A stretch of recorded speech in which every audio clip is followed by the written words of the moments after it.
Some of the biggest spiritual battles in your life aren't happening at church. They're happening on your screen. What you watch, what you listen to, what you scroll past every single day, those aren't neutral choices. They're shaping you. Let me say this clearly from the start. This is not about legalism. This is not about being scared of the world. This is about wisdom. Because what we listen to and what we watch is never neutral. What you consume shapes what you tolerate. Everything that you allow into your eyes, your ears, it's shaping you slowly, quietly, and hear this, consistently. Music, shows, movies, social media, they don't just entertain us, they retrain our conscious. When sin is constantly normalized, violence, sexual immorality, pride, revenge, mocking God, it stops feeling wrong and it stops shocking us.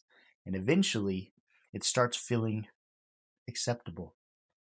And that's how doors open spiritually. Not through rituals, not through extreme moments, but through repeated exposure that dulls discernment. Here's the question we need to ask ourselves honestly.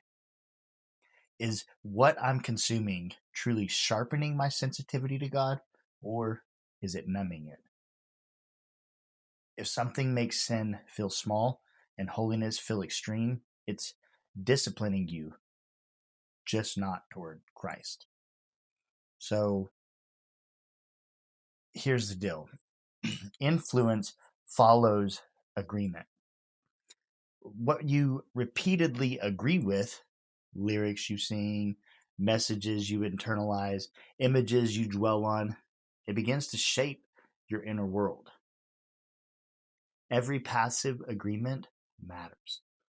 Whenever I was a kid, I remember a pastor once sang the song, "It's getting hot in here," and everyone else sang the lyrics, which I'm sure some of you just sang. Tell me that that's not shaping who you are becoming.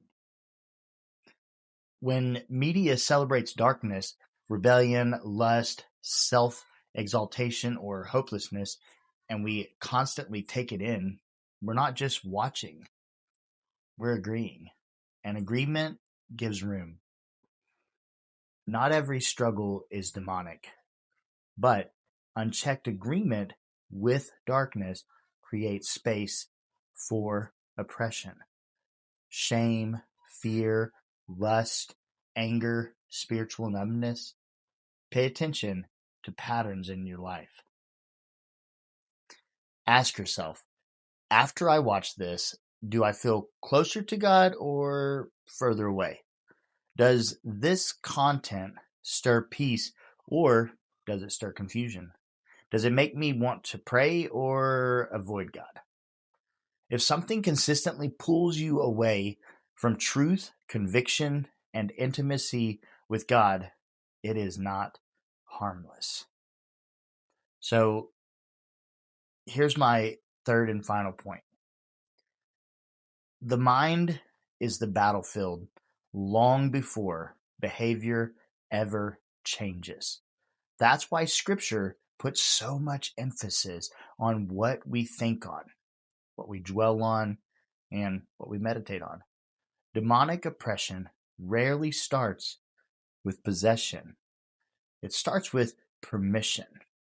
And permission often comes through unguarded access. So what enters your eyes and ears doesn't stop there. It moves into your thoughts, your desires, your decisions, and your heart. That's why guiding and guarding your mind isn't weakness, it's warfare. Here's the key: freedom isn't just about removing darkness, it's about replacing it with light. You don't just cut things out, you fill the space with truth, with worship, with scripture, with voices that point you toward Christ. Light crowds out darkness every time. This isn't about fear. Don't hear it that way. This is about stewardship. You don't have to invite darkness to be affected by it. Sometimes all it needs is unfiltered access. So guard your heart, guard your mind, guard what you consume. Because what you allow in today will shape who you become tomorrow.